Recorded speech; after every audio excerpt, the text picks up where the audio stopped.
City of love, এই গল্পের শহরটা আমাদেরও হতে পারত। বসার ঘরে স্বামী বউকে ফেলে চলে যায়, বিয়ের আসরে স্বামী তার বউকে ফেলে চলে যায়, বিয়ের আসরে বর তার কনের জায়গায় অন্য কাউকে বিয়ে করে বা বিয়ের দিন বর অন্য কাউকে বিয়ে করে এসে কনের বাসায় উপস্থিত হয়। না, এর একটা ঘটনাও ঘটেনি অরিস্মিতার সাথে। সে বসেছিল স্বামীর অপেক্ষাতে পুষ্পশোভিত শুভ্র রাঙা বিছানাতে। রীতিমতো স্বামীও এলো তার, তবে কোনো কথা না বলেই একটা পেপার রাখলো তার সামনে। অরিস্মিতার মুখের ঘোমটা পর্যন্ত তুলল না। শেষে পেপারটা দেখার উদ্দেশ্যে অরিস্মিতাকে নিজেই ঘোমটা তুলতে হলো। পেপারটাতে বড় বড় করে লেখা ইংরেজি হরফে ম্যারেজ কন্ট্রাক্ট। অরিস্মিতার মাথায় আকাশ ভেঙে পড়ল। পারিবারিকভাবে বিয়ে তার, বিয়ের আগে প্রেমও করেনি কখনো, পরিবারকেই সব সময় গুরুত্ব দিয়ে এসেছে। কিন্তু দিন শেষে কি পেল? অবাকের সহিত আঁখি তুলে চাইল স্বামী নামক মানুষটির পানে। অরিস্মিতাকে তাকাতে দেখে স্বামী নামক মানুষটি বলল, যা দেখছো সব সত্য। আমাদের বিয়েটা কন্ট্রাক্ট ম্যারেজ। তবে কন্ট্রাক্টের মানে এই নয় যে একটা নির্দিষ্ট সময় পর আমি তোমাকে ডিভোর্স দিয়ে দেব। আমি কখনোই তোমাকে ডিভোর্স দিব না। অরিস্মিতা এই কথা শুনে আরো বিস্মিত হলো। তাহলে কন্ট্রাক্ট কিসের? কিন্তু কিছু জিজ্ঞেস করতে পারলো না সে। তবে তার স্বামী হয়তো তার চোখের কথা বুঝতে সক্ষম হলো। স্ত্রীর কৌতূহল মেটাতে বলল, বিয়েতে আমি ইচ্ছুক নই। এমনও নয় যে আমার অন্য কোনো সম্পর্ক আছে, পরিবারের কথা বিয়ে করেছে। তবে তোমার ভরণ পোষণের সমস্ত দায়িত্ব আমার। তোমার যখন যা লাগবে সবকিছু আমি দেব। মাস শেষে একটা নির্দিষ্ট অ্যামাউন্ট তোমার ব্যাংক অ্যাকাউন্টে চলে যাবে। কন্ট্রাক্টে শুধুমাত্র তুমি আমার লাইফে ইন্টারফেয়ার করতে পারবে না, আর না আমি করব। তুমি আমার রাস্তায়, তুমি তোমার রাস্তায়, আর আমি আমার। মনে রেখে কথাগুলো। বলেই হন হন করে রুম ছেড়ে বেরিয়ে গেল সে। এই বাসাটা শুধু তার স্বামীর, শ্বশুর শাশুড়ি কেউ এখানে থাকে না। পারিবারিকভাবে বিয়ে হলেও স্বামীর সম্পর্কে সব জানে সে।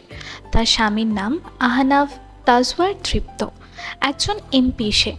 তাকে চেনে না এমন কেউ নেই। অরিস্মিতার প্রথম থেকেই কেমন একটা সন্দেহ লাগছিল। একজন এমপির বিয়ে, অথচ প্রেস মিডিয়া আসেনি। আবার ভাবল এই বিয়েতে তো পরিবারের লোক ছাড়া কেউ নেই, তাই হয়তো। কিন্তু এখন ওর কাছে সব কিছু ভোরের আলোর মতন স্পষ্ট মনে হচ্ছে। স্বপ্নগুলো দুমড়ে মুচড়ে ভেঙে যাচ্ছে তার। একরকম কিছু তো সে আশা করেনি। তার সাথেই কেন হলো এমন? অজান্তে এক ফোঁটা অশ্রু গড়িয়ে পড়ল তার শুষ্ক কপোল বেয়ে। তবে বিষয়টা নিয়ে আর বেশি ঘাঁটল না সে।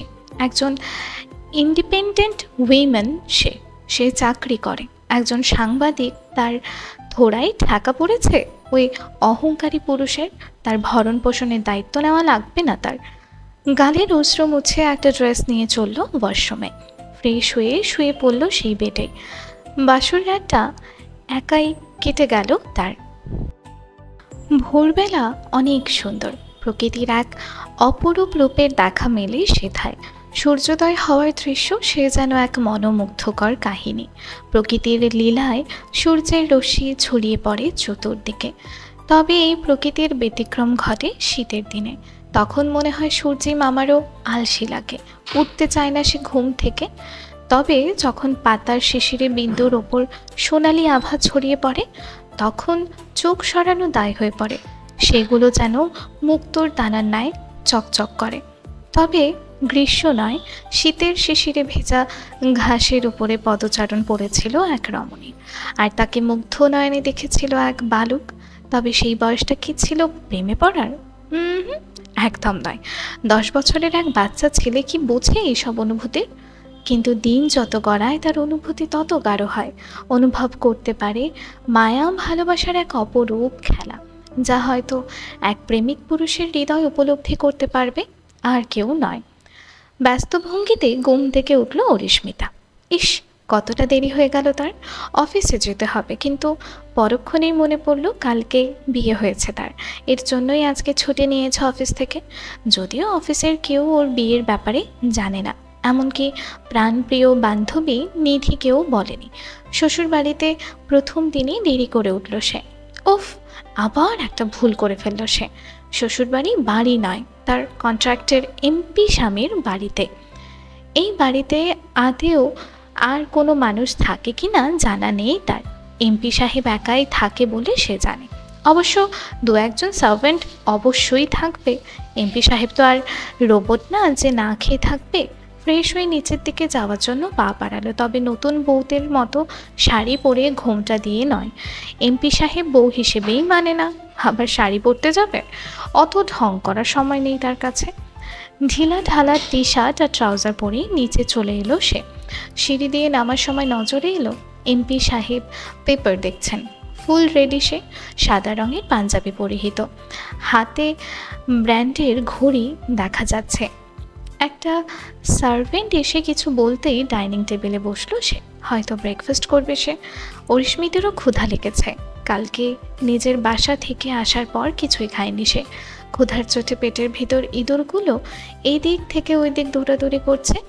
এসে সরাসরি এমপি আহনাফ তাজওয়ার তৃপ্তির মুখোমুখি বসে পড়ল। চেয়ার টেনে আওয়াজ পেতেই তৃপ্ত সামনের দিকে তাকালো। সদ্য ঘুম থেকে উঠে আসা এক রমণী। চুলগুলো কিছুটা এলোমেলো, চোখগুলো ঘুম ঠিক মতো না হওয়ার কারণে কিছুটা ফুলে আছে। তৃপ্ত নাস্তা দিতে বলল সার্ভেন্টকে, আর বলল, ম্যাডামের রুমটা পরিষ্কার করে দিয়ে এসো। তৃপ্তর বাসায় সার্ভেন্ট খুব বেশি নেই, কয়েকজন মহিলা আর কয়েকজন পুরুষ আছে। তারাও আবার ওদের বাবা মায়ের বয়সী। সার্ভেন্ট খাবার টেবিলে দিল। তৃপ্ত চোখের ইশারায় তাদের এখান থেকে যেতে বলল। খাবার দেখে অরিস্মিতার তেমন একটা পছন্দ হলো না। পরিবারের দুই মাত্র মেয়ে, তাদের বাড়িতেও সার্ভেন্টের অভাব ছিল না। তাই সকালে, দুপুরে, বিকালে, রাতে যখন যা মনে চায় তাই খেত। কিন্তু এখন তো নিজের বাড়িতে নেই। এই ব্রেড টোস্ট, সিদ্ধ ডিম আর ফ্রুট জুস ওকে খেতে হবে। ওর ভীষণ মনে পড়ছে ওর পরোটা, মাংসের ঝোল, ছোলার ডালের কথা। কিন্তু কিছুই করার নেই, এখন ক্ষুধা পেয়েছে তাই খেতে হবে। খাচ্ছে, যদিও এসব তার মুখে রোচে না। খাওয়ার মাঝে দুই একবার আর চোখে তাকিয়েছে ও তৃপ্তর দিকে, কিন্তু তৃপ্তের সেদিকে কোনো ধ্যান নেই। সে ফোনে কিছু একটা করছে আর খাচ্ছে। এইদিকে অরিস্মিতাও টুকটাক করে খাচ্ছে। মনে মনে খাবার দেখে কিছুটা তৃপ্তকে গালাগালি করলেও মুখে কিছুই বলেনি।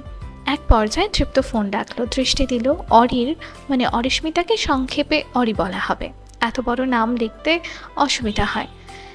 অরির দিকে যে এখন খাওয়ার ব্যস্ত, তবে মুখে ভালো মন্দ কোনো রিয়াকশন নেই তার। গমগমে আওয়াজ তুলে প্রভাকে জিজ্ঞেস করলো, আশা করি কালকের কথাগুলো তোমার মনে আছে। অরিও সোজা জবাব দিল, জি মনে আছে। তৃপ্ত এ পর্যায়ে নিজের পকেট হাতিয়ে একটা কার্ড বের করলো। সেটা অরির নিকট এগিয়ে দিয়েই বলল, তোমার ব্যাংকে প্রতি মাসে টাকা যাবে ঠিকই, কিন্তু বাড়তি কিছুর প্রয়োজন হতেই পারে। দায়িত্ব যখন নিয়েছে, দায়িত্ব আমি পালন করব। এই কার্ডের ফোন নম্বরে ফোন করবে, যখন দরকার পড়বে। হয়তো আমি রিসিভ করব না, কিন্তু আমার পিএ রিসিভ করবে। ওর কাছে বলে কত টাকা লাগবে চেয়ে নিও। অরি এবার ঘোর অপমানিত বোধ করল। টাকা ওর কেন প্রয়োজন? আলানের ঘরে দুলালি বলা চলে তাকে। অভাব কোনোদিনও দেখেনি সে। আবার নিজেরও ইনকামের একটা সোর্স আছে।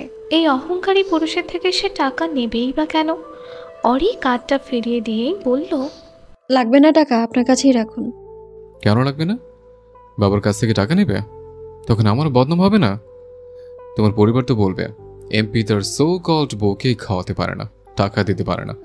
এসব কথা শুনতে আমি রাজি নই। তাই চুপচাপ ভদ্র বাচ্চার মতো নিয়ে নাও। অরির রাগের মাত্রা বাড়ল। গলায় কাঠিন্যতা এনে বলল, বাবার কাছ থেকে কেন টাকা নিব? জব আছে আমার, ইনকাম আছে, সেই টাকাই এনাফ আমার জন্য। আপনার টাকার প্রয়োজন নেই। বর্তমানে দেশের এমপি মন্ত্রীদের যা অবস্থা, কিছু করে ধরা টরা পড়লে এই টাকাই আপনাদের কাজে লাগবে। সো ওটা নিজের কাছেই রাখুন। তৃপ্ত এবার রাগ নিয়ে বলল, বেশি কথা বলছো না তুমি? তোমাকে দেখে তো এরকম মনে হয়নি। তো কেমন ভেবেছিলেন আপনি? স্বামী রাতে ওসব কথা বলবে আর আমি সারা রাত কান্না করে বুক ভাসাবো? স্বামীর পায়ে পড়ে তার কাছে ভিক্ষা চাইবো? আমাকে মেনে নিন স্বামী, আমি আপনার দাসী হয়ে থাকবো। ভুল আপনি। আমি ওরকম মেয়েই নই। আমি অ্যান ইন্ডিপেন্ডেন্ট ওমেন। আপনার কথা শুনতে বাধ্য নই আমি মোটেও। আপনি আপনার রাস্তা মাপু আর আমি আমার রাস্তা। বলেই অরি উঠে চলে গেল। তৃপ্ত সজোরে কাঠের ডাইনিং টেবিলটাতে আঘাত করলো। সার্ভেন্টগুলোও আওয়াজ শুনে কেঁপে উঠল যেন। তৃপ্তের মনে আগুন জ্বলছে। এই মেয়ে এত কথা শুনিয়ে গেল, সাহস কী করে হয় ওর সামনে উঁচু গলায় কথা বলে, যেখানে কত শত মন্ত্রীও তার সাথে উঁচু গলায় কথা বলার সাহস পায় না। Interesting, very interesting. দেখা যাবে এই মেয়ের দৌড় কত দূর। সময় যেন কাটে না অরির। সে তো স্থির হয়ে বসে থাকার মেয়ে নয়, চঞ্চলতা তার শিরায় উপশিরায় খেলা করে। ফুটন্ত পানির ন্যায় টকবক করে, ফুটে হরিণের ন্যায় এই দিক ওই দিক দৌড়ে বেড়ানো। বন্ধু বান্ধবদের সাথে মজা মস্তি করা তার স্বভাব। এই স্বভাবের ব্যতিক্রম ঘটতে কেউ আজও দেখেছে কিনা সন্দেহ, কারণ এই পৃথিবীর সবাই বহির্মুখতায় বিশ্বাসী। অন্তরে যদি কারো ঘোর অমানিসাও থেকে থাকে, তবুও এর খোঁজ কেউ চালাতে চায় না। হৃদয়ের ব্যথার কথা কেউ জিজ্ঞেস করে না। মুখের মিষ্টতায় আসল। বয়স কম নয় অরির। চরিত্রের উপরের দিকটায় কিছুটা বাচ্চামো থেকে গেলেও বয়স তো আর সেসবের তো আজ্ঞা করে না। সে চলে নিজের মর্জি মতো। জাগতিক সকল কিছুই যেন তার ঊর্ধ্বে। বর্তমানে 25 বছর চলে অরির। হাসি, মজা, আনন্দ, বেদনায় বন্ধু বান্ধবদের সাথে কিভাবে 5-এর গুণিতক 25 অঙ্কটাকে পেরোতে চলেছে সে ভাবা সত্যিই দুষ্কর। তার বন্ধু বান্ধবরাও অধিকাংশই বিবাহিত। 2-1জন বাদ থাকতে পারে, আবার নাও পারে, তবে সিঙ্গেল কেউ নেই। তার বেস্টিও মিঙ্গেল। হোল সার্কেলে শুধুমাত্র সে একাই ছিল সিঙ্গেল। কিন্তু বর্তমানে সবার অগোচরে তার গায়েও বিবাহিতার ট্যাগ লেগে গেল। কি আশ্চর্য! কেউ জানল না পর্যন্ত। সবাই জানবে তখন নিশ্চয়ই অবাক হবে। তাদের অরিও বিয়ের ল্যাঠা চুকিয়ে ফেলেছে। এমপি সাহেবের বাড়িটা ঘুরে দেখবে বলে ঠিক করলো সে। বাসার মধ্যে এই ঘর থেকে ওই ঘরে কয়েকবার চক্কর কাটল, তবে একটা ঘরের নিকটে এসে থমকে দাঁড়ালো। ঘরটা বন্ধ, খোলার অবস্থা নেই। এখানে পাসওয়ার্ড বা ফিঙ্গারপ্রিন্ট ব্যবহার করে ঢোকা যাবে। অরি বুঝতে পেরে গেল এটা নিশ্চয়ই ওই রাক্ষস এমপির রুম। অবশ্যই রুমে কিছু না কিছু আছে, যার জন্য এত সিকিউরিটি এই রুমে। অরি জানে কোনো এমপি মন্ত্রীর চরিত্র ফুলের মতো পবিত্র না। এখন ওর বড্ড আফসোস হয়, যদি একটা বয়ফ্রেন্ড থাকতো তাহলে কি আর এই এমপিটাকে বিয়ে করতে হতো। কিন্তু কিছুই করার নেই। বাবা মায়ের চোখে খারাপ হতে পারবে না সে, কারণ এখানেও স্বার্থ জড়িত। হয়তো কিছু পাওয়ার না কিছু প্রকাশের স্বার্থ রয়েছে। আসলে পৃথিবীতে কোনো কিছুই নিঃস্বার্থে হয় না। সেও জানে বাবা মা কেন এই বিয়ে দিয়েছে, অনলি ফর বিজনেস পারপাস। তবে সে কিসের জন্য এই বিয়ে করলো? শুধুই কি বাবা মায়ের চোখে ভালো হওয়ার জন্য, নাকি তার মধ্যেও কিছু সত্য জানার প্রয়াস রয়েছে? এসব ভাবতেই তার কাছে ফোন এলো। ফোনটা তার বড় বোন অর্ণিতা দিয়েছে। ফোনটা রিসিভ করতেই কিছু আধো আধো বলি শোনা গেল। মামা, কেমন আছো তুমি? অরি খুশি হলো। তার বোনের মেয়ে অলি। বাচ্চা মেয়েটা যেই থেকে কথা শিখেছে, প্রতিদিন ওকে ফোন দেবে নিয়ম করে। অরিরও ভালো লাগে, কারণ ওর প্রতি এই বাচ্চা মেয়েটার ভালোবাসাই যেন একমাত্র নিঃস্বার্থ। আনন্দিত হয়ে জবাব দিল, আমি ভালো আছি, তুমি কেমন আছো মা? আমিও ভালো আছি। অলির কাছ থেকে ফোনটা এবার অর্ণিতা নিল। বোনকে সে ভালোবাসে। উদ্বিগ্ন কণ্ঠে জিজ্ঞেস করলো, ওই বাসায় তোর কষ্ট হচ্ছে না তো?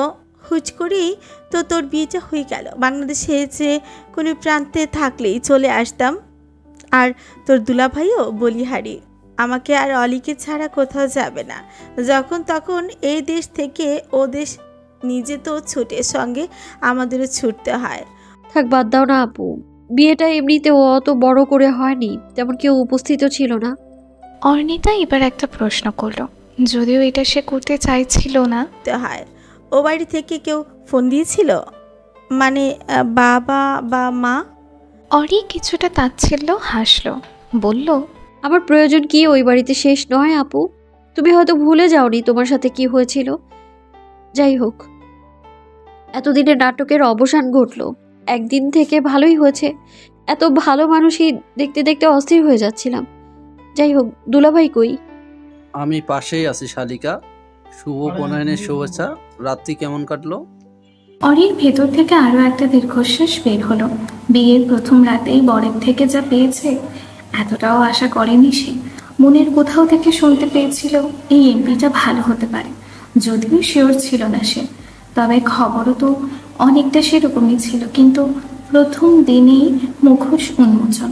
সাংবাদিক হিসেবে সে তো তার একটা খবরের হেডলাইন বানানোর দরকার ছিল। বিয়ের প্রথম রাতে স্ত্রীকে কন্ট্রাক্ট পেপার দিলেন এমপি আহনাফ তাজওয়ার তৃপ্ত। মুহূর্তের মধ্যে খবরটা ভাইরাল হয়ে যেত। ভালো হতো না? যাই হোক, আবির দুলাভাই বড্ড ভালো মানুষ, সাথে বেশ মজারও। জাবির রায়হান নাম তার। অরির সাথে দুলাভাইয়ের সম্পর্কটাও বেশ। অরির কোনো ভাই নেই, ওদিকে জাবিরেরও কোনো বোন নেই, তাই আর 5টা দুলাভাই শালিকার সম্পর্কের থেকে তাদের সম্পর্কটা যেন একটু বেশি ভালো। উফ, জাবির ভাই আপনিও না? উপাস থেকে হাসির শব্দ পাওয়া যাচ্ছে। শালিকা আমার লজ্জা পেলে নাকি? অরি কিছু বলার আগেই অর্ণিতার কণ্ঠ শোনা গেল। আর আমার বোনকে লজ্জা দিতে হবে না, ফোনটা দাও, আমি কথা বলবো। এরপর দুই বোন অনেকক্ষণ কথা বলল। দুই বোনের সম্পর্ক আসলে কেমন হয় আমি বোঝাতে পারবো না। তোমাদের লেখিকার তো বোন নেই, যাদের আছে একমাত্র তারাই বুঝতে পারবে। আর বড় বোন মানেই হলো আরেক মা, যে তার ছোট বোনকে সব কিছুর থেকে আগলে রাখতে চায়। ছোট থেকে বোনকে বড় করে তুলতেও তার অবদান আছে। সে যেন তার বোন নয়, আরেক মেয়ে, যার খুশিতে তার ভালো লাগে আর যার দুঃখে তার প্রাণও কাঁদে। তো পার্টি অফিসে রয়েছে, সবেই এসেছে। সারাদিন দৌড়ঝাঁপ, এই মিটিং টু ওই মিটিং, এই প্রোগ্রাম টু ওই প্রোগ্রাম, এখানে বক্তৃতা তো ওখানে বক্তৃতা দিতে হয়। ব্যস্ততার যেন শেষ নেই, কাজ যেন তার পিছু ছাড়তে চায় না। অবশ্যই এমপি হয়েছে, এইটুকু কষ্ট তো করতেই হবে। গরমে ঘেমে নিয়ে একাকার অবস্থা হয়েছিল তার। তবে এখন কিছুটা স্বস্তি অনুভূত হচ্ছে। এসিটা চলছে, সাথে ফ্যানটাও ফুল পাওয়ারে চালানো। এর মধ্যে আগমন ঘটল কারো। জুতোর খসখসে ধ্বনিতে কারোর হেঁটে আসার আভাস পেতেই মস্তিষ্কের স্নায়ুতন্ত্রগুলো উদ্দীপনা জোগালো। চোখ খুলে ফেলার নির্দেশ দিল। সেই নির্দেশ মোতাবেক চক্ষু মেলে তাকালো সে। লোকটাকে দেখে ভেতরে রাগ হলেও মুখে তা প্রকাশিত হলো না। শত্রুত্ব আর শেষ নেই, আর যে পদে আছে সেখানে হুটহাট রাগ করা মানে নিজের পতন। ওষ্ঠগুলি হাসি ফুটিয়ে বলল, আরে প্রাক্তন এমপি জামশেদ আলী ভুট্টো যে, ওয়েলকাম ওয়েলকাম। কতদিন পর আপনার পদধূলি পড়লো আমার পার্টি অফিসে। কে আছিস? শরবত নিয়ে আয়। শরবত চলবে তো নাকি বাংলা? আপনার তো আবার শরবতে পোষায় না জানি, কিন্তু কিছুই করার নেই। আমি ভালো মানুষ, ওসব আপনি চাইলেও আমার কাছে পাবেন না। জামশেদ আলী ভুট্টো তো আগে থেকেই তৃপ্তর উপর খেপেছিল। একেই তো তার জায়গা দখল করে নিয়েছে, তার এত সাধের পথ কেটে নিয়েছে। এখন তার ব্যবসাও লাঠে ওঠানোর চেষ্টা করছে। আর এখন তৃপ্তের এরকম মস্করা যেন তার গায়ে শুয়ের মতো ফুটছে। রেগে গিয়ে বললেন, আমার ছেলেপিলেগুলো রে কেন মেরেছিস? একবার এমপি হইতে না হইতেই শরীরে এত তেল তোর, আমার ফুলাফান গুলোরে মারছোস। এরপর জামশেদ আলী কিছু একটা মনে করে হাসলেন। চেয়ারে বসে বললেন, বিয়াটা তো পালাইয়া পালাইয়া কইরা ফেলাইলি। কাউরে জানাবি না, কাউরে দেখাবি না। তোর বউ মনে হয় মেলা সুন্দরী, নজর লাগার ভয়ে কাজ করতেছে নাকি? কিন্তু না দেই খাই আমার নজর যে লেগে গেছে। তৃপ্তর কোনো ভাবান্তর হলো না, মুখে হাসি রেখে বলল, আহা চাচা, ভাতিজার বউর দিকে নজর দিতে নেই। সে আপনার বৌমা। বৌমা হলো মায়ের সমতুল্য, আপনার দ্বিতীয় আম্মা সে। দেখা যাক কতদিন লুকাইয়া রাখতে পারোস তারে। আর আম্মা তো তারে আমি কমু না, তাতে তোর যা মনে চাই তাই করগা তুই। তাদের কথোপকথনের মাঝে এসে হাজির হলো তৃপ্তের ডান হাত, তার সবচেয়ে বিশ্বস্ত হলো। নাম হলো নিয়ম। কি অদ্ভুত নাম! নামটা তার মায়ের দেওয়া। তার মা একবারে নীতিবান শৃঙ্খল মানুষ, সময়ের কাজ সময় মতো করে। এক কথায় যাকে বলে সময়ানুবর্তী। মায়ের শখ ছিল মেয়ে হবে, আর মেয়ে নিশ্চয়ই তার মায়ের মতোই হবে, তো তার স্বভাবের সাথে মিলিয়ে নাম রাখবে নীতি। কিন্তু হলো ছেলে। এখন তার স্বভাবের সাথে মিলিয়ে উঠতে ছেলের নাম দিতে হলো নিয়ম। তবে নিয়মের এতে আফসোস নেই, কারণ এটা তার ডাক নাম, যেটা শুধু তৃপ্তই ডাকে, তাও সব সময় না, মাঝে মধ্যে ব্যঙ্গ করে। এমনিতে তার নাম তো নাইম আশরাফ, বাকি সবাই নাইম ভাই বলেই ডাকে তাকে। একটা শরবতের গ্লাস সে ধরিয়ে দিল জামশেদ আলীর হাতে। এটা দেখে তৃপ্ত একটু নাক ছিটকালো, বলল, তোর নামের সাথে দেখছি কাজের কোনো মিল নেই। নিয়মনদের কিছুই তো দেখছি জানিস না। অতিথির হাতে কি এভাবে গ্লাস ধরিয়ে দেয়? আর শরবত আনতে বলেছি দেখে শুধু তাই আনবি? একটা ট্রেতে শরবত, বিস্কুট আর কিছু ফ্রুটস আনবি না? জনগণ জানতে পারলে তো আমার বেচুতি হবে, বলবে কিপটা এমপি। কোন দুঃখ যে তোর মা তোর ডাক নাম নিয়ম রাখতে গিয়েছিল। আচ্ছা, নামটার মর্যাদা রাখতে পারলি না। এই ডাক নামের জন্য যে আর কত মানুষের সামনে বেজ্জতি হবে তা জানা নেই নাইমের। কোনো কুলক্ষণে যে এই এমপিটা তার মায়ের ফোন একদিন রিসিভ করেছিল, না হলে কি তার এই অদ্ভুত ডাক নামটা জানতে পারতো? তৃপ্তের আর কি দোষ? সব দোষ তো তার কপালে। সে যদি ফোনটা তৃপ্তের কেবিনে ফেলে না যেত তাহলে কি আর কিছু হতো? তৃপ্তের ওপরে মনে মনে রাগ হলেও মুখে বলল, ভাই আপনি তো নিয়মের পাশে নীতি যোগ করলেন। একটা নীতি এনে দিলেই তো হয়, তাহলেই দেখবেন নিয়ম নীতিদের সাথে নিয়ে সব কিছু ঠিকভাবে করে ফেলেছে। তৃপ্ত আর নাইমের কথায় কান দিল না। জামশেদ আলীকে বলল, আপনি কিছু মনে করবেন না চাচা, আপনি খান। তোর এইখানে খাইতে আসি নাই, আমি সাবধান করলাম, নইলে দেখবি এই জামশেদ আলী ভুট্টো কি করতে পারে। বলেই জামশেদ আলী বেরিয়ে গেলেন। নাইম তো কিছু বুঝলো না। তৃপ্তকে জিজ্ঞেস করলো, কি হয়েছে স্যার? ওই মাল আমগো অফিসে কি করে? কি আর করবে, ভুট্টার বেশি বেশি পেকে গিয়েছে। এখন টেনে টেনে সেগুলো না ছেড়ে অবধি রোদের তাপে টাস টাস করে ফুটতে থাকবে। আর ছি, ভাষার কি অধপতন তোর! চাচারে কেউ মাল বলে? তোরে তো বাংলা একাডেমিতে ভাষা শিক্ষার জন্য পাঠাতে হবে দেখছে। নাইম মনে মনে ভাবলো, যার নিজের ভাষায় আস্তাগফিরুল্লাহ, সে আবার ওকে বলছে এই কথা। আল্লাহ রক্ষা করো, সবার সামনে খালি ভালো মানুষইটা, এমনিতে তো আজরাইল। নাইম বেচারা তো সবার সামনে একই, তার এত বহু রূপ নেই। নাইম এবার অন্য কথা টানলো, তৃপ্তের বিয়ের ব্যাপারে, প্লাস বউকে একমাত্র সেই দেখেছে। যদিও তাদের সবাই তৃপ্তের বিয়ের খবর জানে, কিন্তু বউ দেখেনি। এছাড়া মিডিয়াতেও এখনও এই খবর আসেনি। তৃপ্তের এমন হুট করে বিয়েতেও তার অবাক লেগেছে, কিন্তু তৃপ্তকে এই ব্যাপারে কোনো প্রশ্ন করতে পারেনি, যদিও মনে তার কৌতূহলে ভরপুর। বলল, ভাই সিসিটিভি ফুটেজে ভাবিরে আপনার রুমের সামনে দাঁড়িয়ে কথা বলতে দেখে গেছে। এই নেন, আমার ফোনে দেখেন আপনি। তৃপ্ত দেখলো, সম্পূর্ণ মনোনিবেশ করলো ফোনের স্ক্রিনে। প্রথমে দাঁড়িয়ে কিছু ভাবছিল অরি, এরপর ফোন রিসিভ করতেই হেসে কথা বলা শুরু করলো। এটা দেখে তৃপ্ত ভ্রু কুঁচকালো। কে ফোন দিয়েছে আর কার সাথে এত হেসে কথা বলছে? আজকে সকালে তো লাল মরিচের ঝাল দেখিয়ে দিল। ভাই কিছু বুঝলেন? তোর ভাবি বড় অদ্ভুত। তোকে যেমন ভেবেছিলাম সে তেমন নয়। যাই হোক, নজর রাখিস তার উপর। নাইম এক অদ্ভুতের মুখে অন্য এক অদ্ভুতের নাম শুনে অবাক হলো। যদিও কিছু বলার সাহস নেই। অবশ্য ভাইয়ের বউ ভাইয়ের মতোই অদ্ভুত, ব্যাপারটা খারাপ না। সময় গড়াই অদ্ভুত নিয়মে, পাগলা ঘোড়ার ন্যায় ছুটে চলা তার গতি। আম পাতা জোড়া জোড়া, মারবো চাবুক, ছুটবে ঘোড়া। কবিতা পড়তে পড়তে যেন চোখের পলকেই বড় হয়ে উঠি আমরা।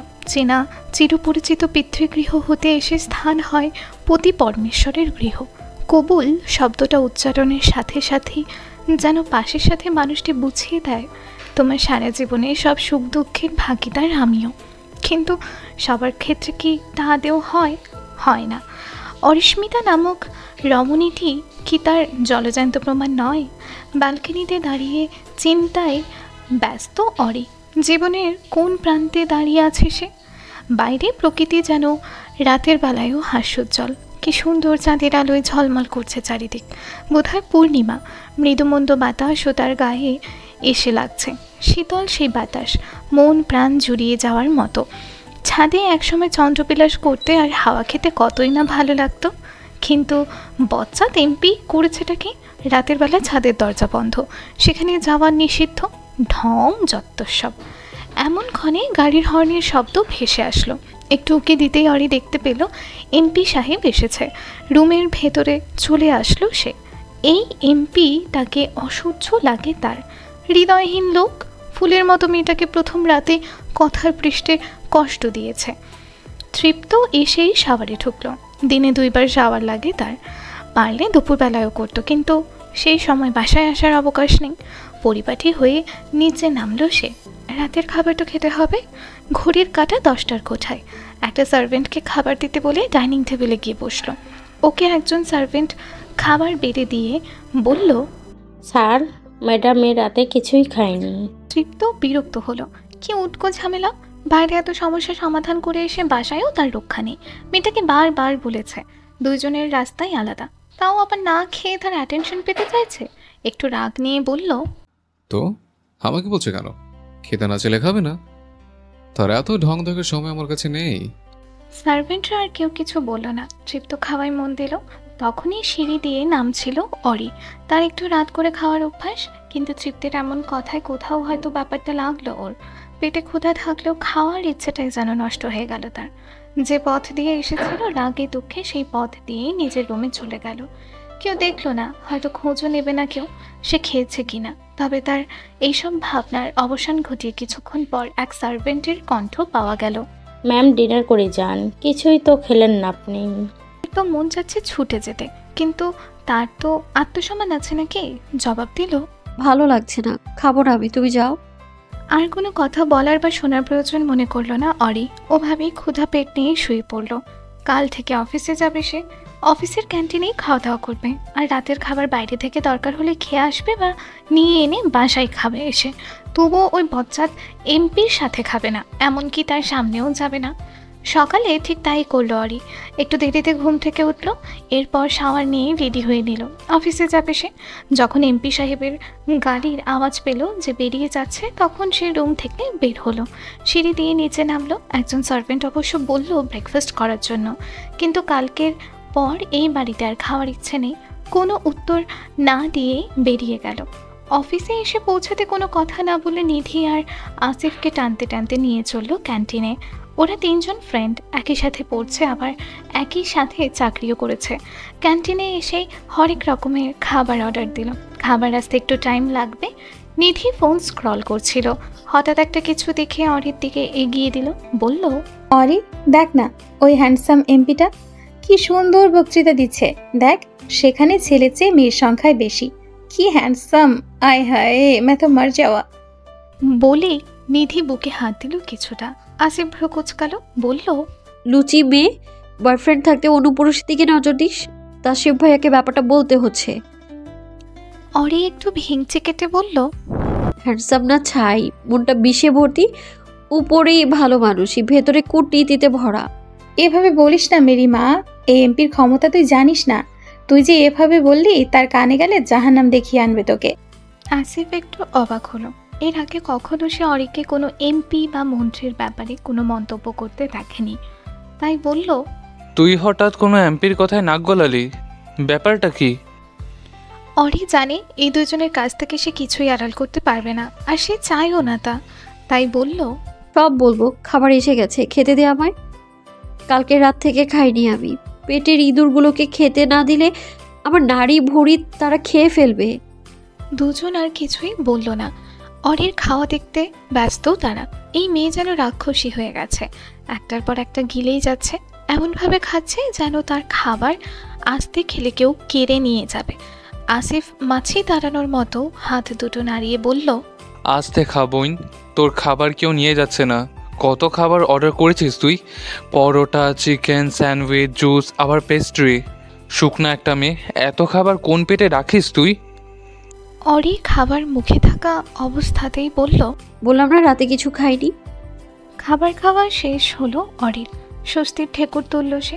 একদিনেই তার মুখটা বিষিয়ে গিয়েছিল বজ্জাত এমপির স্বাস্থ্যকর খাবারের ঠেলায়।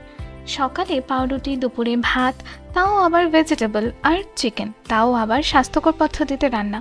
কোনো রকম তেল মশলা সেটাই নেই। সার্ভেন্টদের বলেছিল সে এরকম খাবার খায় না, কিন্তু ওই বাসায় ওইসব অতিরিক্ত মশলা জাতীয় খাবার খাওয়া নিষেধ। খাওয়া তো শেষ, এবার কাহিনী বলতো কি? রাতে খাসনি কেন? আর এরকম রাক্ষসীর মতো গিল্লি যে মনে হলো কতদিন পরে এসব খাচ্ছিস। আসিফের কথার উত্তরে অরি বলল, একদিন কি কম কথা, গোটা একটা দিন ধরে এসব খাবার খাই না আমি। আক্ষেপের স্বরে কথাগুলো বলল। নিধি জানতে চাইল, কেন? লাঞ্চ ব্রেকে বলবো, এমনি একদিনের ছুটি নিয়েছিলাম, এখন অনেক কাজ পেন্ডিং আছে। এখনই বল না। বলবো কেন? আমি তো রাক্ষসী, আমাকে রাক্ষসী বলার শাস্তি এটা তোদের। নিধি আর কিছুই বলল না। এখন হাজারবার বলেও অরি বলবে না। তবে আসিফের উপর রাগ হলো। ওর রাক্ষসী শব্দটা বলার কি দরকার ছিল? এমনিতেই কোনো কথা না শুনতে পারলে তার ভালো লাগে না। এখন মনের মধ্যে অস্থিরতা নিয়ে দুপুর পর্যন্ত অপেক্ষা করতে হবে। কটমট দৃষ্টিতে তাকালো আসিফের দিকে, চিবিয়ে চিবিয়ে বলল, আসিফের বাচ্চা, তোর অরিকে রাক্ষসী বলার দরকার কি ছিল?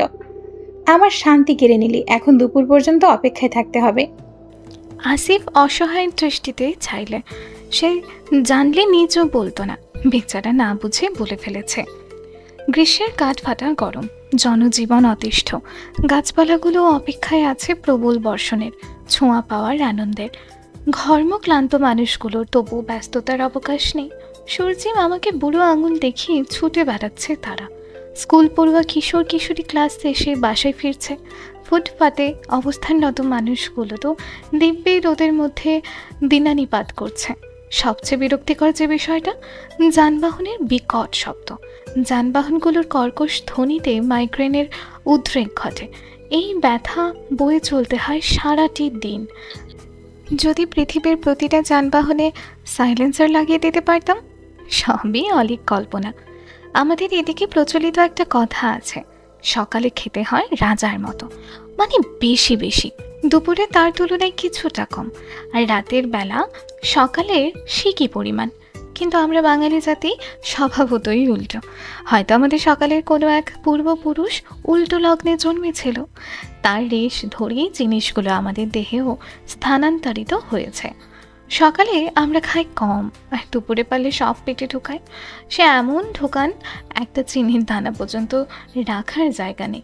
আর রাতের কথা তো বাদই দিলাম। দুপুরের ক্ষুধা রোধ করার জন্য ক্যান্টিনে অবস্থানরত 3 যুবক যুবতী। কি বললি তুই অরি? আমি ঠিক শুনেছি তো? এমপি আহনাফ তাজওয়ার তৃপ্ত তোর হাজব্যান্ড, মানে আমাদের দুলা ব্রো?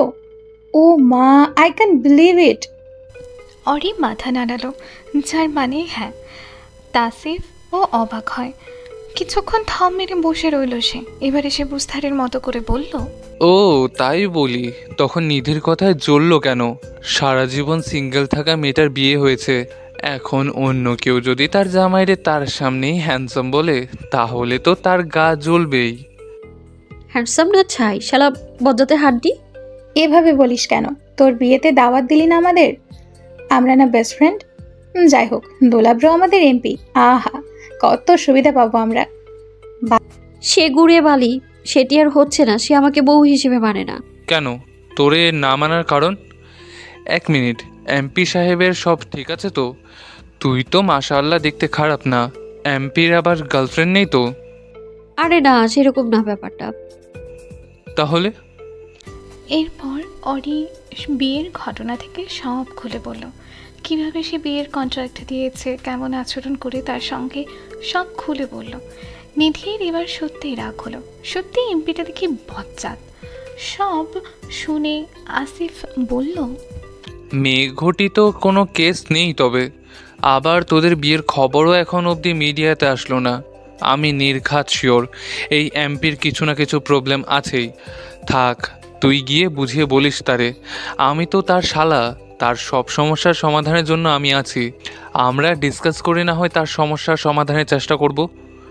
আসিফের কথা শুনে অরি আর নিধি দুজনেই নাকমুখ কুচকাল।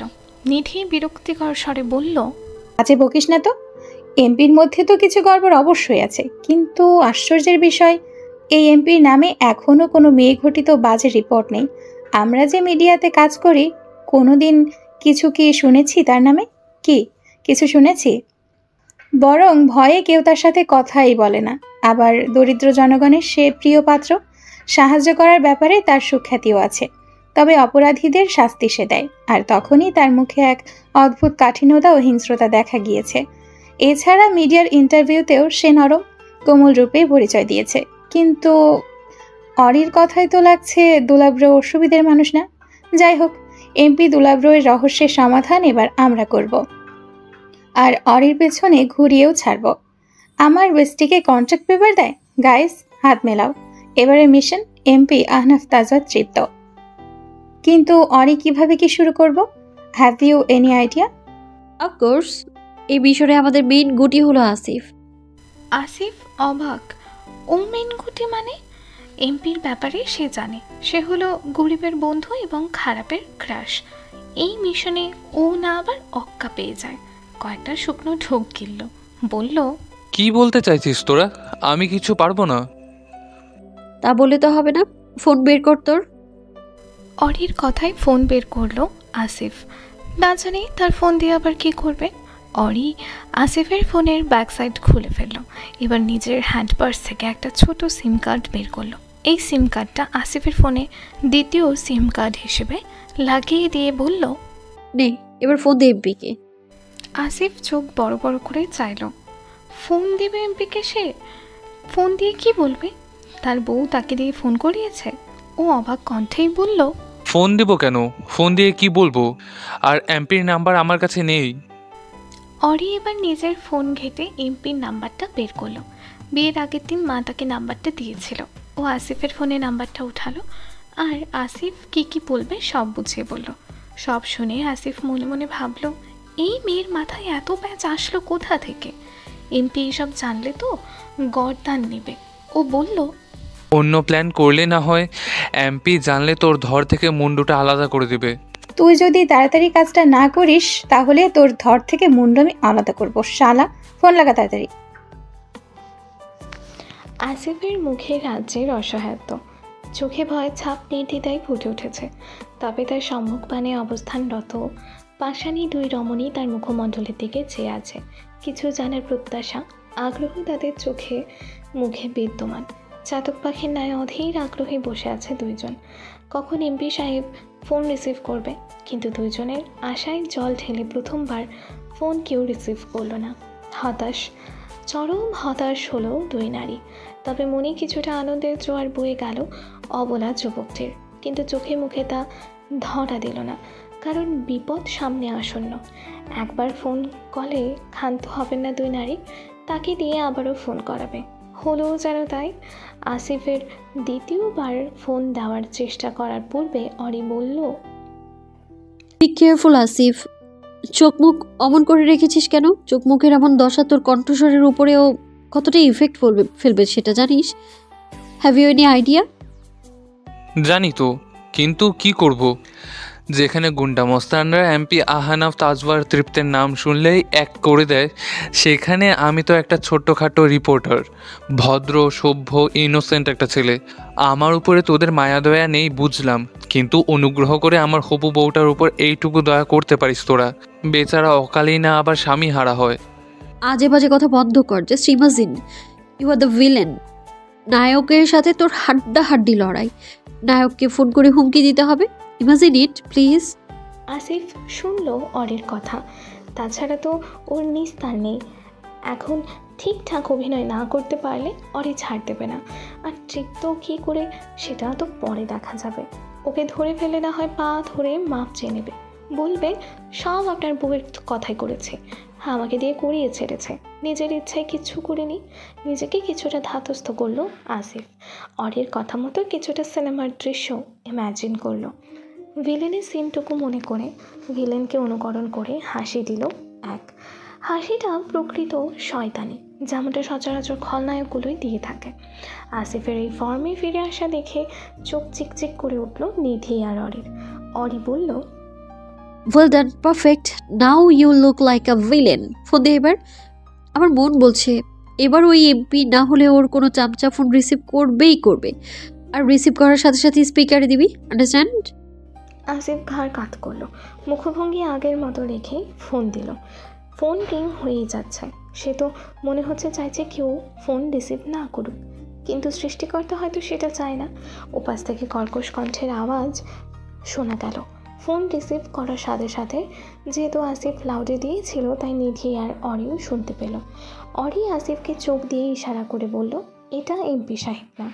আসিফ কিছু বলছে না দেখে উপাস হতে আবারও কণ্ঠ ভেসে আসলো, ফোন দিয়ে কি তামাশা করা হচ্ছে? কার ফোনে ফোন দিয়েছিস ধারণা আছে? মেরে পুঁতে রেখে দেব। মস্করার জন্য ফোন দিয়েছে? কথাগুলো যার স্বর্ণনালী হতে বের হলো তিনি হলেন এমপি সাহেবের ডান হাত নাইম। নেতা বা এমপিদের ক্ষেত্রে পিএ না বলে ডান হাত বা বাম হাত বলাটাই বেশি শোভা পায়। এই যথোপযুক্ত কারণ অবশ্য রয়েছে, তাও আবার তা আমার দৃষ্টিকোণ থেকে। এই যে পিএ শব্দটা অতীব আদর্শ প্রমিত ভাষা, ভদ্র সভ্য সমাজে তা গ্রহণযোগ্য, কিন্তু এসব বাম হাত ডান হাত এসবের হলো আঞ্চলিক ভাষা। আর যাদের ক্ষেত্রে এইসব শব্দগুলো প্রয়োগ হয় তারা আবার অত্যন্ত সুশীল মানব নন। খুন খারাপি গুন্ডামি মস্তানি মারামারি যেন এদের পেশা। নাইমের অতটুকু আওয়াজেই যে আসিফের হাওয়া ফুস হবার দশা, কিন্তু না দমে গেলে একবারেই চলবে না। খলনায়কের ভঙ্গিমাখানা মুখাবয়বে রেখেই বলল, এমপিকে কেউ মস্করা করার জন্য ফোন দেয় বলে আমার জানা ছিল না। বাই দ্য ওয়ে, আমি কোনো চামচার সাথে কথা বলার জন্য ফোন দেইনি। এমপিকে ফোনটা দে। বেজায় চটে গেল নাইম। যেখানে ভাই কোনোদিন চামচা বলে গালি দেয়নি, সবসময় ছোট ভাইয়ের নজরে দেখে আসছে, সেখানে বাইরের মানুষের থেকে এরকম অপমানমূলক কথা যেন বুকের ভেতরে বিষাক্ত তীরের ন্যায় বিচ্ছে। তেজি কণ্ঠে বলে উঠল, সাহস তো কম না, কত বড় কলিজা তোর! আমাকে চামচা বলিস? কে তুই? আমি কে না জানলেও চলবে, এমপিকে ফোনটা দে। যা বলার আমাকে বল। এমপি এসব চুনোপুটির সাথে কথা বলেন। ও আচ্ছা, এমপিকে বল তার বউয়ের ব্যাপারে কথা বলবো। নাইমের মস্তিষ্কখানা নাড়া দিয়ে উঠল। আবার কোন প্রতিপক্ষ আসলো ওদের? এত চুপচাপে সম্পন্ন হওয়া বিবাহের খবরখানা কতজনে জানে? আসিফের শেষ কথাখানা নাইমের মনে প্রভাব ফেলতে হয়তো সক্ষম হলো। তৃপ্ত তার পাশে আরাম কেদারাখানায় অবস্থানরত। কথোপকথনগুলো সেও অবলোকন করছিল।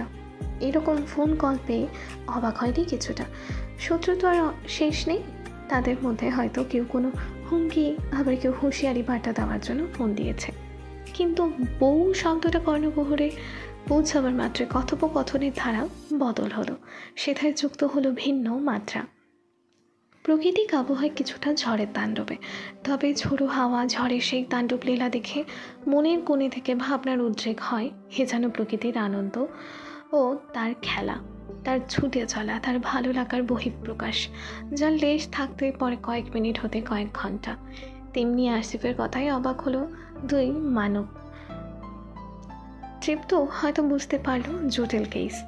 নাইমের থেকে ফোনটা নিল সে। তার বিবাহের সুসংবাদখানা যে পেয়ে গিয়েছে তাকে অবশ্যই হালকাভাবে নেওয়া যাবে না। আগে বাজিয়ে দেখতে হবে কতটুকু কি জানে, বা আদেও কিছু জানে কিনা, নাকি সব আন্দাজের ভিত্তিতে বলছে। কিন্তু কণ্ঠস্বর যেন অন্য কথা বলল। কণ্ঠস্বরে মনে হলো না, সে দ্বিধান্বিত না, সে সব কিছু জেনেই যেন ফোন দিয়েছে। কর্ণমুখে ফোনখানা চেপে ধরে চিরচেনা গুরু গম্ভীর কণ্ঠে বলে উঠল, এমপি আহনাফ তাজরা তৃপ্ত স্পিকিং। কংগ্রাচুলেশনস এমপি সাহেব, নিউ ম্যারিড লাইফের জন্য শুভকামনা। বিয়ে করে বউকে ফেলে কাজে ব্যস্ত থাকা শোভা পায় না এমপি সাহেব। বউকে নিয়ে বেশি বেশি সময় কাটান, না হলে দেখবেন পাখি কবে ফুরুত হয়ে গেছে।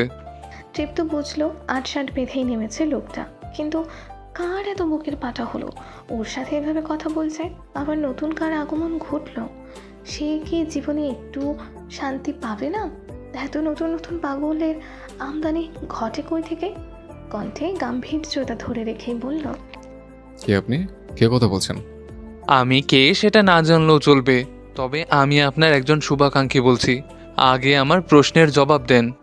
বউ তো কোলে বসিয়ে রেখেছে, পাখি ফুরুত হবে না, তার আগেই খাঁচা আটকে দিব, শিকল পরিয়ে দিব পায়ে। আসিফ হাসল।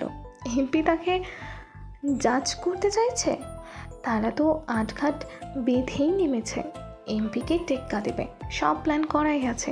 আর তার সমগ্র প্ল্যান করেছে তারই বিয়ে করা বই। আসিফের হাসির আওয়াজ শুনে তৃপ্তের ভ্রু কোঁচকাল। আসিফ ব্যঙ্গ করে বলল, এমপি সাহেব যে মিথ্যা বলে তা জানা ছিল না। আপনার বউ যে উদাস ভঙ্গিতে অফিসের ক্যান্টিনে বসে রয়েছে। কথাখানা বলেই আসিফ অরির হাতের একটা ছবি তুলল, পাঠিয়ে দিল তৃপ্তির সেই নম্বরটাতে। কথা বলার মাঝে মেসেজের টুংটাং আওয়াজ পেতে ফোনখানা এবার চোখের সামনে ধরল। মোবাইল স্ক্রিনে এক নারীর ফর্সা কোমল হাতখানার ছবি। অরির হাত তৃপ্ত আদেও কখনো খেয়াল করেছে কিনা সন্দেহ, তবে ছবির দিকে তাকাতে তার হাতের মালিককে চিনতে অসুবিধা হলো না। হাতের রিং ফিঙ্গারে থাকা আংটিটাই তাকে মানতে বাধ্য করালো যে এই মেয়েটা তার বিবাহিত স্ত্রী। এই রিংটাই তো অরিকে বিয়ের দিন পরিয়ে দেওয়া হয়েছিল। ছবিখানা ভালোভাবে দেখে আবারও মুঠো ফোনটা কানে নিল। শোনা গেল, কি এমপি সাহেব, বিশ্বাস হলো এবার? ফাঁকা আওয়াজ কিন্তু একদমই দেই না আমি। আসিফের এই কাণ্ড কারখানা হয়তো বিফলে গেল। এমপির কণ্ঠে কোনো ভয়, সংকোচ বা জড়তা কোনোটার আভাস পাওয়া গেল না। উদাস ভঙ্গিতে সে বলল, বউয়ের যা মনে চায় হয়ে যাক, আই ডোন্ট কেয়ার। এসব ফালতু বিষয় জানানোর জন্য ফোন দিয়ে থাকলে আর কোনোদিন যেন ফোন না পায়। এসব বিষয়ে টাইম ওয়েস্ট করে এমপি আহনাফ তালচার তৃপ্তকে মানায় না। কলখানা কেটে দিল এমপি সাহেব। কথাগুলো বলল সে ঠিকই, কিন্তু চিন্তার শেষ নেই তার। চোখখানা বন্ধ করে চেয়ারে গায়ে লিয়ে দিয়ে 2 আঙুল কপালে ঘষতে ঘষতে বলল, ফোন নাম্বারটা ট্র্যাক করার ব্যবস্থা করো নাই? কে ফোন দিয়ে আমার বউর কথা বলছে, আমার বউর ছবি পর্যন্ত তুলে দেখাচ্ছে? আমাকে তো জানতে হবে নাকি? আমার তো একটা দায়িত্ব আছে, আমি তো আমার দায়িত্ব এড়িয়ে যেতে পারি না। নাইম শুধু মাথা নাড়ালো। এমনি বউয়ের প্রতি ভাবনা চিন্তা নেই বলে বেড়ায়, আবার বউয়ের খোঁজ নেওয়া নাকি দায়িত্বের মধ্যে পড়ে। এই এমপির মনোভাব সে বুঝতে পারে না। দেখলি কি বজ্জাত এমপি, আমার প্রতি তার ডোন্ট কেয়ার। আমাকে সে গোনাই আনে না। আর তুই কি বলি দিদি, এই বজ্জাত এমপিটাকে আমার পিছনে ঘোরাবি? অসম্ভব। আমারও তো তাই মনে হয়। ছবি পর্যন্ত তুলে পাঠালাম, তবুও নো রিয়াকশন। উল্টো ফালতু ব্যাপার বলে চালিয়ে দিল। নিধি কিছুটা ভাবুক হয়ে চিন্তা ভাবনা করছিল। সে কিছুতেই সমীকরণ মেলাতে পারছে না। প্রথমে এমপি সাহেব বলল বউ তার কোলে, এরপর অন্য সুর গাইতে শুরু করলো। কিছু আন্দাজ করে ফেলেছে নাকি আবার? নিধি এবার বলল, আমার মনে হয় দুলাব্র কিছু সন্দেহ করছে। প্রথমে তো ঠিকই ছিল, কিন্তু ছবি পাঠানোর পরে রিয়াকশন আমার স্বাভাবিক লাগেনি। বাই দ্য ওয়ে, দুলাব্র আমাদের আবার ধরে ফেলবে না তো? সে তোদের চিনলে তো আমার নামটা পর্যন্ত জানে কিনা সন্দেহ। এখন অব্দি নাম ধরে ডাকেই নি আমায়। মা জননীরা, এমপিকে এত হালকাভাবে নেওয়া আমাদের ঠিক হচ্ছে না। এমনি এমনি সে এমপি হয়নি। এই রকম হাজার কূটনীতি বুদ্ধি পিছনে ফেলে সে এই পর্যন্ত এসেছে। আমাদের এই বুদ্ধি ধরা তার বা হাতের খেল, তাই আরও সাবধানে কাজ করতে হবে। নিধি আর অরি এবার আসিফের কথায় সায় জানালো। ঠিকই বলেছে, সাবধানের মার নেই, আরও ভালো প্ল্যান করতে হবে। সেদিনের ঘটনার পর কেটে গেছে কয়েকটা দিন। তৃপ্ত নাইমকে ফোন নাম্বারটা ট্র্যাক করতে বললে কোনো লাভ হয়নি, কারণ কথা বলার পরই ফোন হতে সিমটা খুলে ফেলা হয়েছিল। এই নিয়ে তৃপ্ত কিছুটা চিন্তিত। যতই হোক ওর মেয়ে আর বউ দুটোর ব্যাপারেই জানে। কে হতে পারে? বিষয়টা ওকে ভাবাচ্ছে। এমন তো হতেই পারে লোকটা ওর বউয়ের অফিসে জব করে, আর যদি জব করে তাহলে ওর সাথে শত্রুতা কিসের? আবার এমনও তো হতে পারে ওদের ওপর নজর কেউ রাখছে। না, আর ভাবতে পারছে না। এই রাজনৈতিক ক্যারিয়ার এত শত্রু হয়েছে, ঘুমনা মুশকিল। আবার ফোনে বলেছে লোকটা ওর শুভাকাঙ্ক্ষী, আর শুভাকাঙ্ক্ষী যখন হবি নাম বললে কি যাচ্ছে তো? এই চিন্তা ভাবনা আর নিতে পারছে না তৃপ্ত। চেয়ারে গাটা এলিয়ে দেওয়া মাত্র সেদিনের ফোন কলের ঘটনাটা ভেসে এলো। যতদিন না পর্যন্ত এর সুরহা বের করতে পারছে, মাথা থেকে এই বিষয়টা নামবে না। অক্ষি পল্লবদয় বন্ধ করে এ বিষয়ে ভাবনারত ছিল, কিন্তু ভাবনার ছেদ ঘটাতে এলো নাইম। বলল, ভাই মিটিং আছে একটা, এরপর তথ্যমন্ত্রীর বাসভবনে আমাদের একবার যেতে হবে। গাড়ি বের কর, আমি আসছি। অরির দিনকালে চলছে ভালোই, লাইফের রেস্ট্রিকশন নেই এখন। যা মনে যায় তাই করছে, বাগড়া দেওয়ার মতো কেউ নেই। সেদিনের পর থেকে সে আর তৃপ্তের সামনে পড়েনি। মনের কোণে কোথাও সে শপথ করেই রেখেছে বজ্জাত এমপির মনের কোণে কোথাও সে শপথ করেই রেখেছে যাবে না বজ্জাত এমপির সামনে। অরির কাজ শুধু অফিস পর্যন্তই সীমাবদ্ধ নয়। অফিসে বসে শুধু রিপোর্ট বানালে বা দু একজন গণ্যমান্য ব্যক্তির ইন্টারভিউ নিলেই তার কাজ সমাপ্তি ঘটে না। তাকে ফিল্ডেও নামতে হয় ইনফরমেশন কালেক্ট করার জন্য। আজকেও সে বেরিয়েছে। অবশ্য একা নয়, সাথে নিধি আর আসিফও আছে। অফিসের বসের কাছে তিনজন বেশ জনপ্রিয়, কাজ ঠিকঠাক করে। এর জন্য বস খুশি হয়ে তো ওদের তিনজনকে একটা টিমই করে দিয়েছে, যেটা ত্রয়ী নামে খ্যাত হয়েছে। অফিস কালিকদের নিকটও তারা টিম ত্রয়ী হিসেবে পরিচিত। আজকে ওরা এসেছিল বেগুনবাড়ির বস্তি এলাকার রিপোর্ট বানাতে। বেগুনবাড়ি বস্তি ঢাকার তেজগাঁও থানার 37 নম্বর ওয়ার্ডে অবস্থিত একটি ঘনবসতিপূর্ণ বস্তি এলাকা। 2011 সালের আদমশুমারি অনুসারে বস্তিতে 9,034টি পরিবার এবং 34,517 জন মানুষ বসবাস করেন। এই বস্তির জনাকীর্ণ অবস্থা আগে থেকে বর্তমান অবস্থার কতটুকু উন্নতি হয়েছে এইসব সম্পর্কেই জানতে এসেছে ওরা। প্রথমেই একজন বৃদ্ধর নিকট হতে বর্তমানের পরিস্থিতি জানতে চাওয়ায় সে বলল, আগের থাইকা আমরা অহনে ভালো আছি। এলাকার এমপি সাহেব আমাগোর জন্য মেলা করছে। আমার পোলাটা কামের ব্যবস্থা করে দিছে। আমাগো পানির সমস্যা হইতো, একখানা কল আছিল শুধু। অহনে প্রায় 10টার মতো কল আছে, যেগুলোতে সব সময় পানি থাকে। বৃদ্ধ লোকটার সাথে কথা বলার পর আরও কিছু লোকের সাথে কথা বলল। সবার মুখে মুখে বর্তমান এমপির নাম, সে ওটা করেছে, এটা করেছে। কেউ তো আবার প্রাণ ভরে তাকে দোয়া করে দিল। ওরা এবার এগিয়ে গেল কিছু ছোট ছেলে মেয়েদের নিকট। ওরা একসাথে খেলা করছিল। অরি ওদের একজনকে ডাক দিয়ে কিছু জানতে চাইলে সে বলল, আপা আমরা অনেক খুশি আছি। স্কুলে যাইতে পারতাম না, আমাকে একটা খেলার মাঠও ছিল না। এমপি সাহেব সব করে দিছেন, আমাকে বই খাতাও তিনি কিনা দিছেন। অরির আর সহ্য হলো না। সবাই এক এমপি এমপি করছে। তার আসল রূপ কি তারা জানে? জানে না। তার সাথে কেমন আচরণ করেছে জানলে তারা হয়তো এমপিকে ভালো বলতে পারতো না। বস্তি থেকে বেরিয়ে এলো তারা। নিধি বলল, বাপরে, সবার মুখে দুলাব্রর জয়গান। মিডিয়ার খবর তাহলে সত্য, সে গরিবের বন্ধু। এতই যখন ভালো, তাহলে তোর সাথে অমন করছে কেন? কি জানি, সবই আমার কপাল। কিছু দূর এগিয়ে আসতেই ওদের চোখে পড়ল এক ফুচকাওয়ালা মামা ফুচকা বিক্রি করছেন। দোকানে ভিড় তেমন একটা নেই। দুইজন তুলে বসে খাচ্ছে।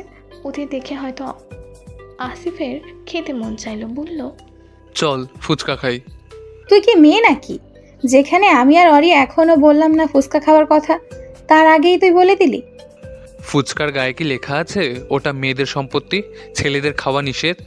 চত্বর সব ঠং। তোমা তোকে সহ্য করে কিভাবে রে? মেয়েটার ফুচকাগুলো নিশ্চয়ই তুই খেয়ে ফেলিস রাক্ষসের মতো।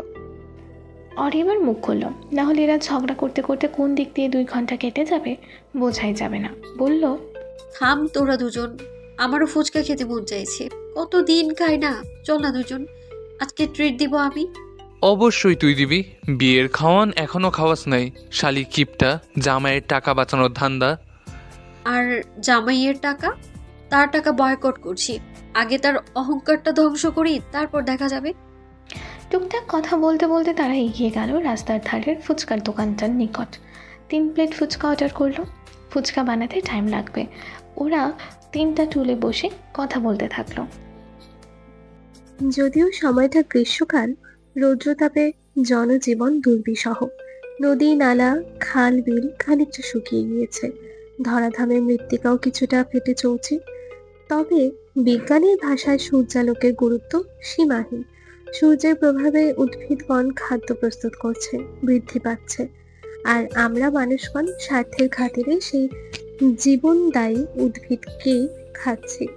প্রকৃতির কথা অদ্ভুত নিয়ম। তবে আজ ব্যাপার কিছুটা ভিন্ন। সূর্যিমামার উত্তাপের সাথে তাল মিলে মৃদুমন্দ পবন প্রবাহিত হচ্ছে। ফলস্বরূপ 3 জন মানব মানবী অবলীলায় গল্প করে যাচ্ছে। গরমে বিরক্ত হয়ে, গরমে অতিষ্ঠ হয়ে অস্বস্তির নিঃশ্বাস ফেলতে হচ্ছে না। বায়ুর প্রবাহের সাথে গল্প উল্লাসে মেতেছে তারা। 10 মিনিট পার হতেই ফুচকা তৈরি হয়ে গেল। সবার হাতে 1 প্লেট করে দেওয়া হলো। একটা ফুচকা মুখে দিতেই তৃপ্তিতে চোখটা মুদে এলো। টক ঝালের সমন্বিত খাবারটা যেন গ্রীষ্মকালে অমৃতের এক স্বাদ দেয়। তৃপ্তি সহকারে খাচ্ছে তারা, আর হাসি তামাশা করছে। তারা হয়তো জানতেও পারছে না গাড়িতে অবস্থানরত দুই জোড়া চোখ তাদের পর্যবেক্ষণ করছে। তাও লোকটা যে সে মানুষ নয়। মিটিং শেষ করেই তথ্যমন্ত্রীর বাসভবনের উদ্দেশ্যে বেরিয়েছিল তৃপ্ত আর নাইম। তবে ঢাকা শহরে জ্যামের কারণে সে বিশ্রী অবস্থার সৃষ্টি হয় তা কারণ অজানা নয়। তেমনি হালকা জ্যামে ফেসে গিয়েছে এমপি তামিম সাহেবের গাড়িটা। সুঠাম দেহি মানুষটা এসির বাতাসেও ঠান্ডা হতে পারছে না। মিটিংটা যেখানে ছিল সেথায় কোনো এসি ছিল না। তৃপ্ত বলিষ্ঠ দেহটা ঘেমে একাকার হয়ে গিয়েছে। গাড়িতে চড়ার সাথে সাথে এসি ছাড়া হলেও এখন ঘামের লেশ যায়নি। আবার কিছু দূর এগোতেই ট্রাফিক জ্যাম। প্রকৃতির খানিকটা বাতাস গায়ে লাগানোর জন্য গাড়ির কালো রঙা গ্লাস খানা খুলছিল। খুলতেই চোখ যায় রাস্তার অপর পাশের গল্পে মশগুল এক রমণীর দিকে। রমণীটা তার বিয়ে করাবো, হেসে হেসে গল্প করছে দুজনের সাথে। তার মধ্যে আবার একজন ছেলেও আছে। নিজের অজান্তেই চোখ দুটো রক্তবর্ণ ধারণ করেছে। নাইম তৃপ্তের পাশে বসেছিল। স্যারের এরকম ভয়ঙ্কর ভাবে তাকিয়ে থাকতে দেখে তার দৃষ্টি অনুসরণ করে সেও অপর পাশে তাকালো। চোখ পড়ল ভাবির দিকে, কিন্তু ভাই বেচারা ভাবির দিকে অমন কটমটিয়ে চেয়ে আছে কেন? ও এতক্ষণে খেয়াল করলো ভাবি হেসে কথা বলছে একটা ছেলের সাথে। একটু পরে আবারও দেখা গেল ছেলেটা ঝাল লাগছে, আর ভাবি নিজের ব্যাগ হাতড়ে একটা পানির বোতল এগিয়ে দিল ছেলেটার দিকে। তৃপ্তের কোথাও হয়তো জ্বলন ধরলো এটা দেখে। চিবিয়ে চিবিয়ে নাইমকে বলল, নাইম। জি ভাই। তোমার ভাবির সাথে যে ছেলে মেয়ে দুটো আছে ওদের খবর চাই আমার, আজকে রাতের মধ্যে। কাজ হয়ে যাবে ভাই। গাড়ি আর কতক্ষণ থেমে থাকবে? জ্যাম ছাড়তেই তা ছুটে চলল দ্রুত গতিতে। তবে অরি, নিধি আর আসিফ তখনও সেখানেই ছিল।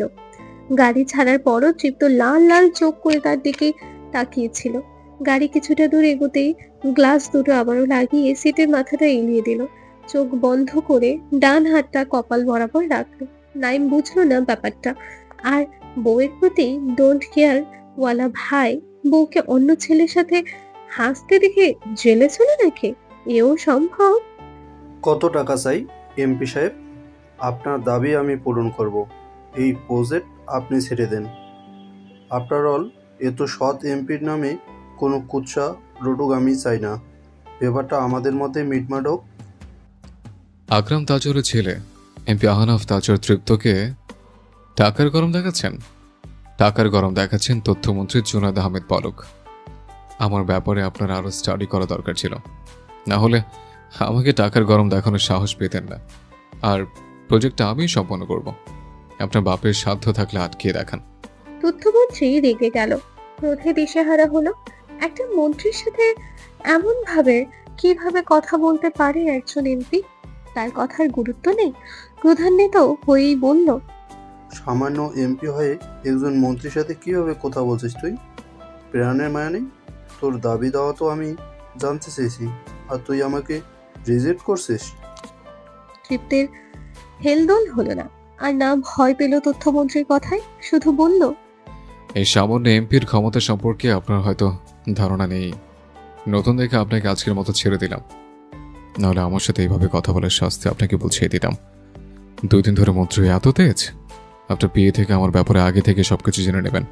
নাইম, চল, এখন অনেক কাজ আছে, এখানে এখন টাইম ওয়েস্ট করা যাবে না। বলেই বেরিয়ে গেল তৃপ্ত। সঙ্গে নাইমও ছুটল। পলক সোফায় বসেছিল, রাগে দুঃখে সামনে থাকা সেন্টার টেবিলটাতে লাথি মারল। তার পিয়ে এবার বলে উঠল, শান্ত হন স্যার, আপনি কয়েকদিন যাবৎ মন্ত্রী হয়েছেন। একেবারে নতুন দিকে তৃপ্ত স্যার আপনাকে ছেড়ে দিল। সে আর তার পরিবারের হাত প্রধানমন্ত্রী পর্যন্ত। তাকে টাকার লোক দেখিয়ে লাভ নেই। টাকা তাদের কাছে হাতের ময়লার সমতুল্য। আপনি বেশি কিছু করলে আপনাকে না আবার পদচ্যুত হতে হবে। সময় থাকতেই সাবধান স্যার। এমপি আহনাফ তাজওয়ার তৃপ্তির সাথে শত্রুতা বানিয়েন না, আপনি টিকতে পারবেন না। কথাগুলো পলকের মনে কতটুকু প্রভাব বিস্তার করলো কে জানে। তবে প্রধানমন্ত্রীর কথা শুনে কিছুটা দমে গেল সে। যদি সত্যি তার পদ ছাড়তে হয় তাকে, এত কষ্ট করে এই পদে এসেছে, এই প্রজেক্টের লোভে এসে ক্ষমতা হারাতে চায় না। এরকম কত প্রজেক্ট আসবে যাবে। খুশি খুশি মনে বাসায় প্রবেশ করলো অরি। তার অফিস সন্ধ্যায় শেষ হয়ে যায়। আজকে অনেকদিন পর ওরা মজা করেছে, ফুচকা খেয়েছে। কতদিন পর এই মজাটুকু করলো। মাঝখানে বিয়ে, অফিসের কাজের চাপে কোনো কিছুই ঠিক মতো হচ্ছিল না।